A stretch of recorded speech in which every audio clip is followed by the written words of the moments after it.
Hello, and welcome to The Storyteller's Mission with Zena Del Lowe, a podcast for artists and storytellers about changing the world for the better through story. Today, what I want to talk to you about is how to differentiate between character voices. Now, we talk about this a lot in story. We all know that our characters need to sound different. And by the way, this is probably one of the most common mistakes or one of the most common challenges I see writers facing. It is a tendency to have all the characters sound the same, usually like the writer themselves, and not being able to cultivate something called orchestration, where each character has their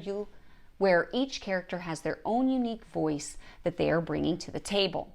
And the reason, of course, is because we simply don't know how exactly to do it.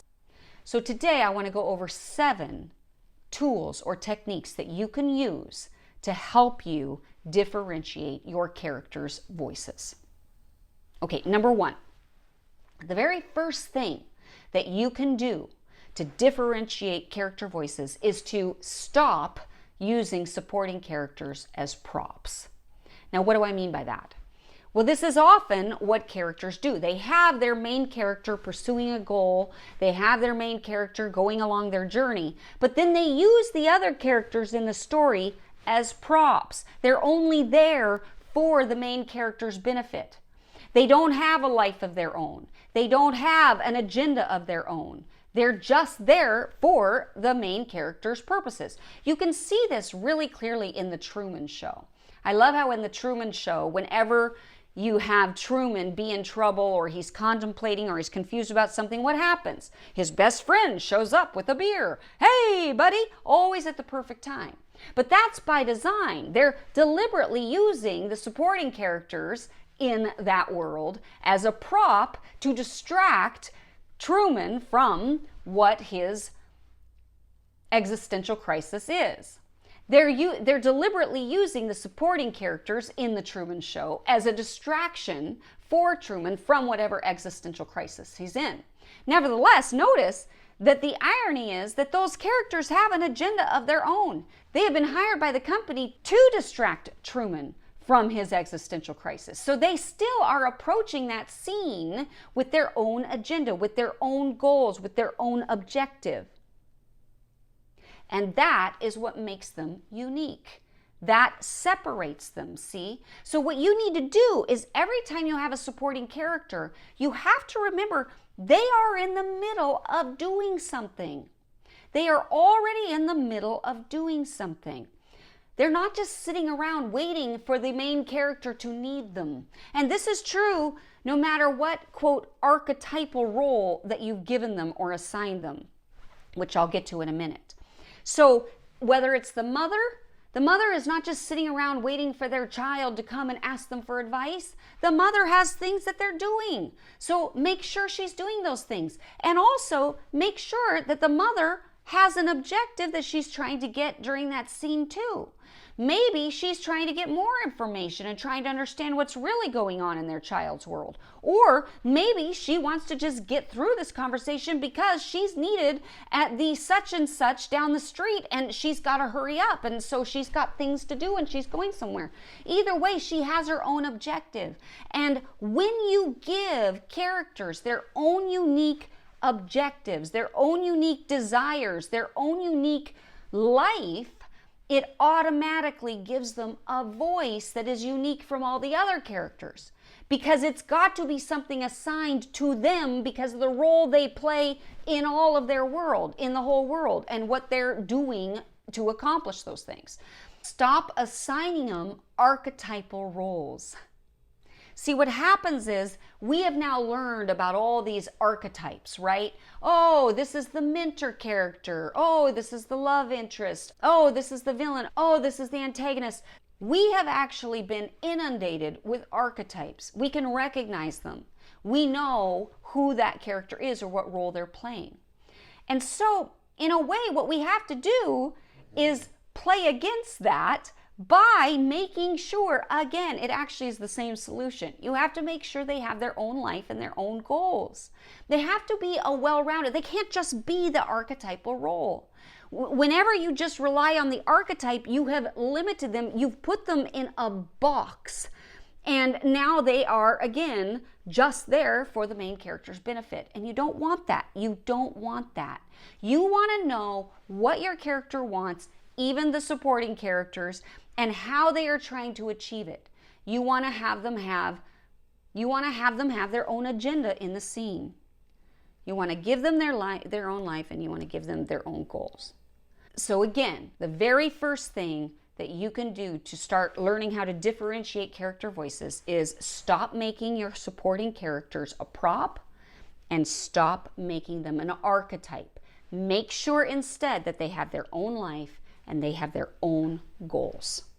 Okay, number 2, you need to build them by defining their characteristics, their education level, their background, their religious beliefs, all the things that make them tick. They need to speak consistently within whatever framework you've constructed them in. This will also differentiate them from the other characters when you have built all of these characteristics. So what do I mean by that?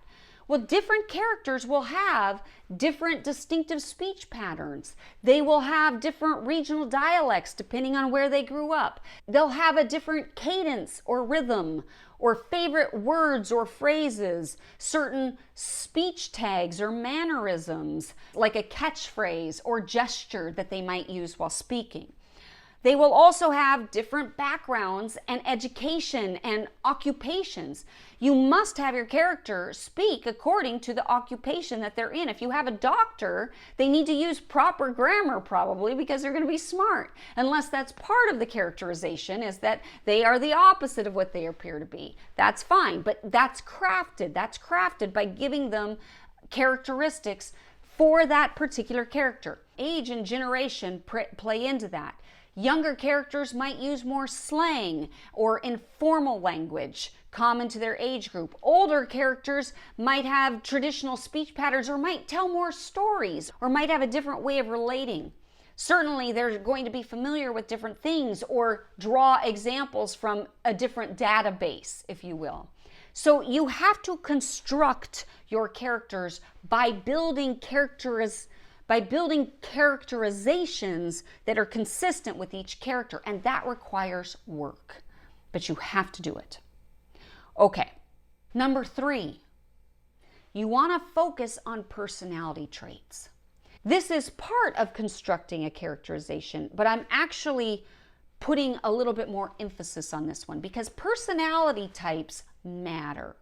Whether or not your character is confident or insecure is going to change a great deal about their speech, the way that they talk and relate to others. It just is.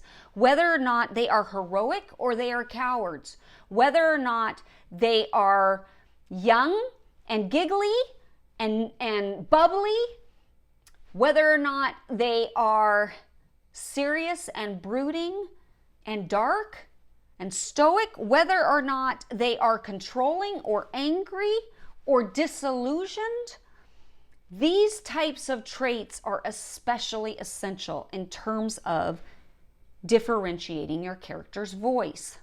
So identify the basic personality traits of each of your characters and then allow them to behave accordingly. This will make them unique in terms of their character voice. Okay, number 4. Here's a trick. Cast the character in your head. When you're writing a book, cast the character in your head. Think about who the actor might be that would play that character. That will prevent you from writing in a vacuum. Now all of a sudden, it will actually modify the way that you phrase things when that character speaks. It will also modify character behavior. You'll start to see them as a unique individual. It's a wonderful trick to help you keep them unique and different from other characters. And when you get that character ingrained in your head, my goodness, they start to behave totally unique from the rest of the cast, from the rest of the characters in your story. So I love this trick and I really highly recommend it. This also works, by the way, especially if you have a bunch of characters that are sort of the same, they're part of the same community, and yet you still have to make them different and unique. They're all from the same region, but they're different and unique. So if you have gangsters, there are different style of gangsters that are going to be appropriate for whatever your particular character is. Al Pacino sounds different than Robert De Niro, who sounds different than Joe Pesci. You have different types of characters. If you have a young heroine, Elle Fanning sounds different from Zendaya, who sounds different from Florence Pugh, who sounds different from, say, Millie Bobby Brown or Margot Robbie. All of these women are heroines. They're young heroines. They're all actresses under 30, but they're different in their tone, in their voice, in their style. And if you cast them, you're going to be much better equipped to write uniquely for that type of character. So cast them in your head and make them specific. Okay, number 5. Another trick that you can do to help you make your character voice unique. And this is going to sound counterproductive. It's going to go against your intuition, but it is actually really important. And that is to cut the filler. See, a lot of times what writers try to do is they try to manufacture voice by adding stutters in the speeches or the dialogue that the character delivers. But that's a mistake. Filler only makes the speech clunky, and it makes it harder for the reader to absorb. It's less readable to us. Cut it. Cut it. Don't rely on that. That's a cheat that is actually not a good cheat. It's a failure cheat. So if you are relying on that to try to create voice, you're relying on the wrong thing. Cut the filler. Instead, have them state their message as plainly as that character would state it, and then allow the audience, the reader, to supplement the rest. Let their imagination, you've got to trust your reader and let them bring to the story the other things that would maybe fill that stuff out. But don't you do it, because all you will manage to do is make your writing clunky. Okay, number 6. One of the best things that you can do to help bring out the nuances of individual character voices is actually to give your character something to do. Whenever they're in a scene, you should be thinking, what is my character doing at the top of this scene? This will prevent you from having characters that are talking heads, that are doing nothing. They should always be doing something. And at the start of any scene, you should be thinking, what is my character doing at the top of the scene? Even if they're entering, they're not just entering to come and have a conversation with another character who's already in that room. They are entering the room with a purpose. Give them the purpose. Have them have a purpose for entering or exiting a room. You must always have them doing something. And believe it or not, just that will help you to flesh out a unique, differentiated character voice for that character. Okay, the final one, number 7, the final thing that you can do to help make your character unique, each character, all of the characters in your story, is to become an amateur psychologist. Now, what do I mean by this? Well, what I'm really talking about here is that you always need to know the internal emotional state of each character. You, as the writer, you are God to your story world. And that means you need to know at every single moment what your character is feeling and thinking, where they are at internally, what is their internal emotional state. And when you identify that, it's going to play into the scene. It's going to play into the story. They're going to behave according to that internal emotional state. You have to become a psychologist and understand how people behave depending on different states, emotional states of being. It's going to inform every single moment of your story. It's one of the best things you can do to bring out nuances and differentiated voices in your story. Now, obviously, when they are behaving this ways, it needs to be consistent with their basic personality traits too. So they always have to have a consistency. But even people who behave consistently in one way, when they are in emotional distress, they will often speak in a way that surpasses what the norm is. This is where you might have characters explode even though it's very out of character. You might have a character who says things that they normally would never say simply because they're under a great deal of emotional pressure in some way or another. So you need to know where they're at emotionally at all times and then write accordingly. So these are 7 basic practical tools that you can employ to help differentiate the character voices in your story. I hope this has been helpful to you. If you need help differentiating your character voices, then you need to take my class, Hollywood Story Structure Made Easy. Now you might be thinking, but that doesn't have anything to do with character. You're wrong. It has everything to do with character. And we dive deep into character because what is story structure but a result of the choices that your character makes under pressure?